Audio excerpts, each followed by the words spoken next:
Hey,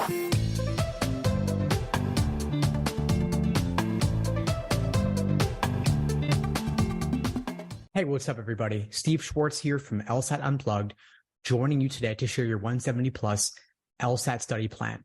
For those who don't know, at LSAT Unplugged, we offer live online classes via Zoom, small group coaching, one-on-one coaching, and on-demand video courses. Check out the links below this video to find out more and to book a call with me and my team. We'd love to help you out.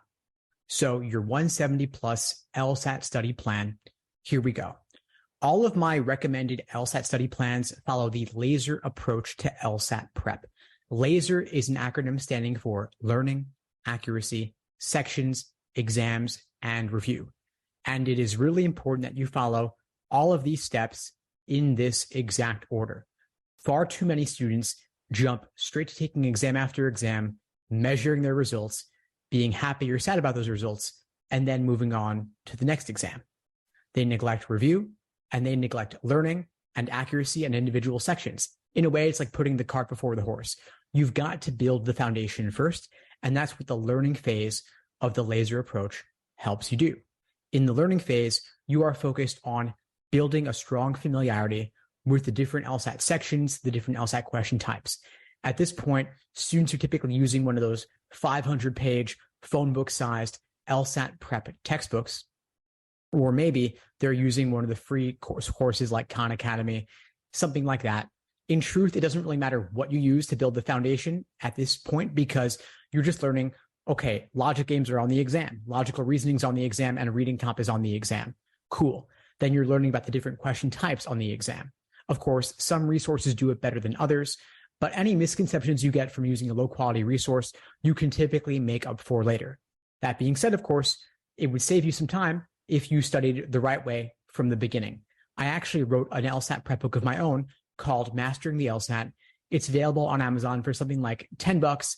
I tried to keep it as brief and concise as possible in contrast to those 500-page books. So check that book out, linked below this video, to get a strong foundation in the basics from the beginning. I also have on-demand video courses where I boil it down similarly into short videos covering each section of the exam and each LSAT question type to help you out at this phase of your LSAT prep journey. So that's learning. Next is accuracy. Accuracy is doing individual questions by type, drilling them to get really clear on what are ordering logic games. Do a bunch of those in the row. What are necessary assumption questions? Do a bunch of those in the row. I have trouble with science reading comp passages. Cool. Do a bunch of those in a row as well. So drilling questions by type is that accuracy phase of the LASER approach. Next, we have S for sections. At this point, you already have a good familiarity with the different LSAT question types. You've drilled them by type. You're pretty clear on each section of the exam and, broadly speaking, each question type. You may not be perfect yet. You may be at something like 70% accuracy. Totally fine. At this stage, though, we do have to move on to pacing so that you are getting pretty comfortable with that 35-minute time constraint. Of course, a lot of folks will say, I'm doing great untimed, but then under timed conditions, things fall apart. My response to that is typically something like, well, it's great that you're doing well untimed, but since the exam is timed, we've got to make sure that you're able to translate that accuracy into a timed setting as well. So we don't want to wait too long before getting into the S phase of this LASER approach, individual timed 35-minute sections. Stage 4 is E for exams and endurance. At this point, you are now doing full-length 4-section timed exams under strict test day conditions. With standard timing, that means you are doing 2 sections back-to-back, then getting a 10-minute break, then 2 more sections back-to-back, then you're done. That puts you at over 2 hours of sitting for the LSAT. Not a cakewalk. At the end of that time, folks are typically burnt out. They're exhausted. They're not going to study any more that day, or at least they shouldn't be studying any more that day. You may be pretty exhausted at the end of that sitting. If you are, totally cool. Most folks are. And for that reason, to get over the endurance, to build up your endurance, you want to do several full-length timed exams before test day, ideally getting at least 10 under your belt.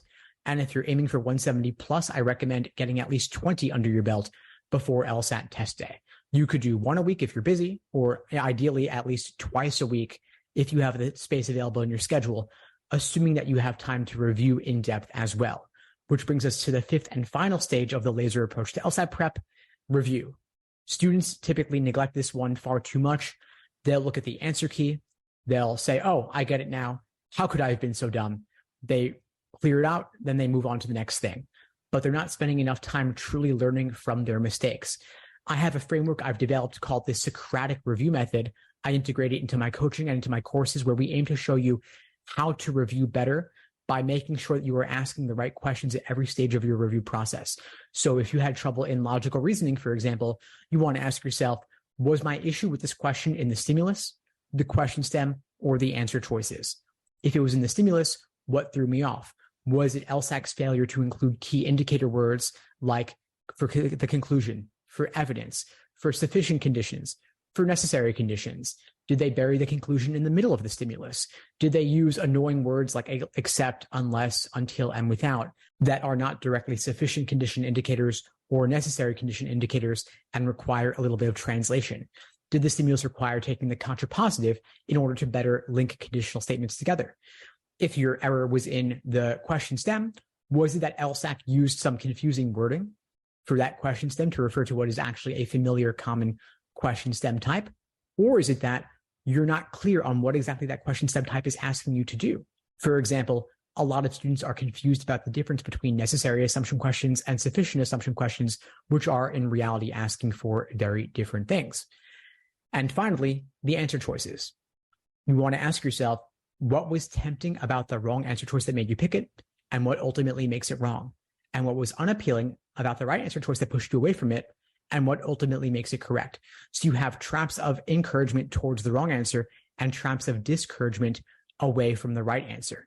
And with a proper review framework like the Socratic review method, you will be able to smoothly and efficiently walk through every question that gives you difficulty, every question where you're down to 2 and you picked the wrong one, every question when you guessed and got lucky, but it could have just as easily gone the wrong way. So there is a lot of work involved in the review process, a lot of time devoted to it, but this is the biggest bang for your buck you're going to get from your LSAT prep time. Rather than doing another timed exam a week, it's a lot more valuable for you to actually look at the questions that you've already done and go deeper on them. It may not be the most fun thing in the world to do, but it will be the most impactful way for you to get the biggest LSAT score increases. Now, let's talk a little bit about how to allocate your time over the course of the week. If you are working or in school, if you're working roughly, let's say 9 to 5 or 9 to 6, or you're a student in college pretty busy over the course of the day, I recommend that you put in typically on average 2 hours a day on weekdays, and then ideally 4 hours a day on the weekends. Now, if you're working full time, for example, you could spend 2 hours a day by allocating 1 hour during lunch and 1 hour in the evenings. If lunchtime is not possible, you can allocate 2 hours in the evenings, Monday to Thursday. On Friday, maybe you knock out an hour before work and an hour during lunch, or an hour in the evening before signing off for the night to relax. On Saturday and Sunday, you could allocate 4 hours by spending 9 a.m. to 1 p.m. or 1 p.m. to 5 p.m. Then you're saving up either your morning or your afternoon for other stuff. Do the same thing again on Sunday. If you can only allocate one weekend day and not the other, that's okay. But then recognize that you may want to allow a longer time frame to study for the LSAT. Instead of devoting 3 months, maybe you want to devote 5 or 6 months and study at a slower pace. Same goes for if you have big family obligations or if you're working 2 different jobs or something like that.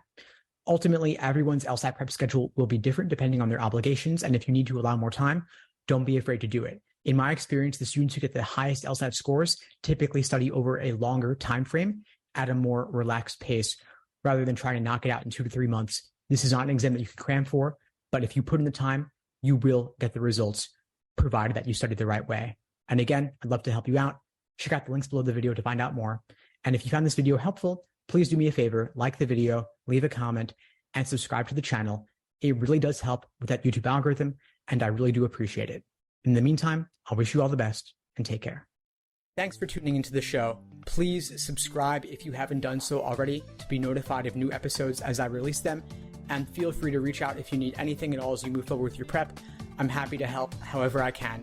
In the meantime, I wish you all the best and take care.